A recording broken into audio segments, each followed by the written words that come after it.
Hello, everybody. And if you regularly follow Making the Argument, you're probably wondering, why didn't we have a podcast last Thursday? Well, the topic of today's podcast is actually going to explain why. And that's all coming up next on Making the Argument with Nick Freitas, where we make the arguments to defend a free society.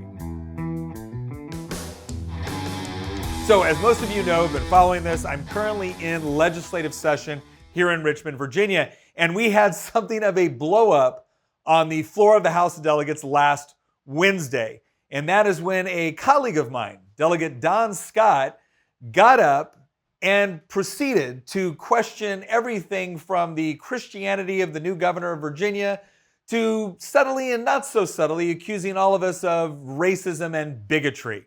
And I want to show you that floor speech right now.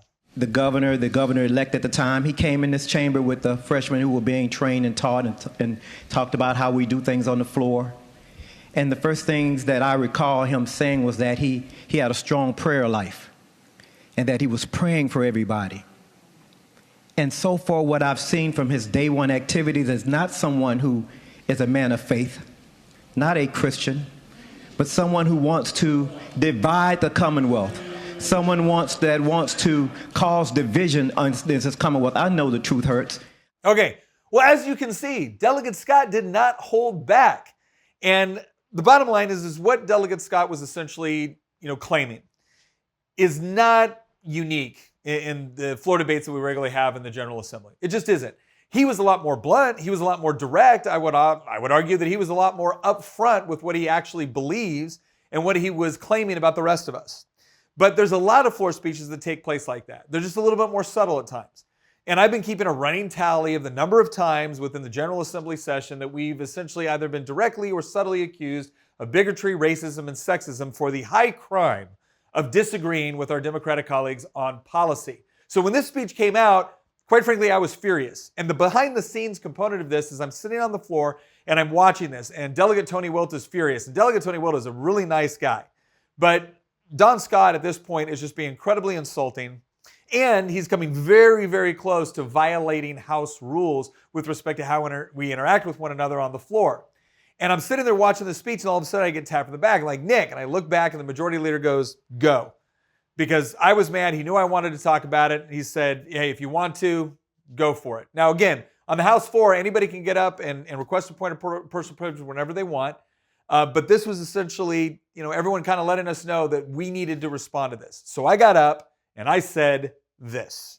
I've never got on this floor and I've challenged the faith of an elected official because I disagreed with them on policy. I've never got on this floor, Mr. Speaker, and suggested that the other side of the aisle were racist because they didn't agree with my particular policy positions. I've never suggested they were sexist because they didn't agree with my particular policy positions. But I'm keeping a running tally so far of this session. We're not very far into it. And almost every day, someone on the other side of the aisle either gets up and either subtly or comes right out and suggests that if you don't agree with them on policy, well, then you're not a Christian. You're a sexist. You're a bigot. You're a racist. But the moment someone actually stands up and says, wait a second, no, I'm not going to accept that. If you want to debate me on the merits of our particular policies, I am happy to have that discussion. But at the moment you claim, with no evidence other than we don't agree on a particular policy position, the moment you claim that that makes us racist or sexist or bigoted, Mr. Speaker, I've got news. This was tried during the election cycle. You had a lot of parents coming to their local elected officials asking questions about what was going on in their schools. And the initial response was, oh, it's not there. And then when they saw evidence that it was, based off of what their kids were coming home and saying to them, and they went back and reissued the concern, then they got told, oh, well, then you must be a racist. Because that has been the repeated narrative coming from certain members of the other side of the aisle. And there's been a lot of times where we've sat here politely and just took it. Mr. Speaker, not this time. I'm tired of it. My constituents are tired of it. Because when these claims are made, they're not just made against Governor Youngkin, they're not just made against us. They are made in part against the people that elected to send us here. And I don't know a single person in this chamber that I would define as racist or sexist or bigoted. We have very different ideas about how to get to particular end states where all Virginians can be happy, healthy, prosperous, and free. But just so I'm very clear, will I be nice this session? I would certainly like to be, but I'm not about to sit here and listen to that, Mr. Speaker, and then go home to my constituents and have them ask me, why didn't you stand up and defend us? So let's have a robust policy discussion. But if you're going to question the faith or the intentions of anybody that happens to disagree with you on policy, then you don't get to lecture us on compassion, tolerance, or an open debate. Thank you, Mr. Speaker. Now, as you can see, I was a little bit upset. In fact, a lot of people that have watched this video have said, hey, I saw the microphone shaking. It's like, yeah, that's right, because I didn't show up that day prepared to give remarks on something like this. We were all witnessing this take place, and I was mad. I was really angry. And a lot of people have kind of assumed that, okay, well, yeah, you were angry because he's sitting there, he's insulting you. No, that's not why I was angry. Yeah, that's frustrating. Yeah, that's nobody likes to hear that. But again, I've been in the military, I've been to combat. A delegate throwing a temper tantrum on the House floor is not exactly going to ruin my whole day. No, what made me mad is that really what's going on here, what has been going on here, is that every time someone gets up and makes this sort of claim, where if you disagree with them on policy, and again, the disagreements that we have on here are things like school choice, well then they automatically assume that you must be a bad, evil person, a bigot, a racist, a sexist, whatever it is. And they're not just accusing us of that. It's not like this is a personal attack on me. This is an attack on everyone that voted for me, everyone that expects me to come here and advocate on behalf of their principles, their beliefs, and their ideals. And the sort of tactics that Delegate Scott were using was not meant to foster a debate, a discussion, or a civil dialogue. It was meant to shut down debate. It's the idea that if you don't agree with the progressive policy position, then you must be a bad person, right? The only explanation for why you don't agree with more taxes, more government control, more government, manipulation of curriculum within our schools is because you're a racist, you're a bad person. And quite frankly, I'm tired of it. My constituents are tired of it. And that's what I was trying to articulate in that floor speech, and sending a very strong message that we're not going to take it anymore. That there may have been times where we sat back and said, okay, they're venting or whatever it is. We kind of treated our colleagues that engaged in this sort of tactic as we're just going to blow it off and we're going to take the high ground. Well, guess what? The high ground is not sitting by while someone insults your constituents. The high ground is not standing by while someone maligns, slanders, and lies about what you believe and why you believe it. And at this point, I think it's time for all of us to start standing up and saying, we're not going to take this anymore. If you want to have a civil policy discussion, we can have that. We're open to that. We want that. We want multiple perspectives, looking at the various problems that we have in society and discussing the various ideas that we can put forth in order to make everybody healthy, happy, healthy, prosperous, and free. But if the moment I disagree with you, you're going to automatically assume or imply or come right out and say that I'm a bad person without giving any evidence of bigotry, sexism, or racism, but just asserting it because I don't necessarily agree with your approach to the problem, you need to be on notice. That's not happening anymore. I mean, you can do it, but if you think we're going to sit back and take it, you're wrong. We're not. We're going to come back. We're going to articulate what our position is. We're going to expose the tactics that you're using exactly for what it is, because really what it is, it's a bullying tactic. It's the idea of the bully. And we all recognize this either from what we've experienced growing up in schools, what you might have seen at the workplace, what you might have seen on TV. It's the idea of that person that sits there and picks and prods and pushes around and intimidates. And then the moment someone stands up to them, they're the first one to go crying to an authority figure, claiming to be the victim. Well, you're not. You're not the victim. You're being a bully. If you engage in this sort of tactics, you're being a bully. You are trying to shut down debate, not foster it. You are trying to attack the person rather than trying to actually have a robust policy discussion. And that's over. You want to do that? Do it by yourself, because we're not putting up with it anymore, and we're going to treat you like the bully that you are. Bottom line. Now, I want you to contrast that with a different floor debate we had, and you can go and look this up. It's on our Facebook page. It's on social media right now, but you can go and actually look it up at the House page with Legislative Information Services. There was another debate that we were having about the minimum wage.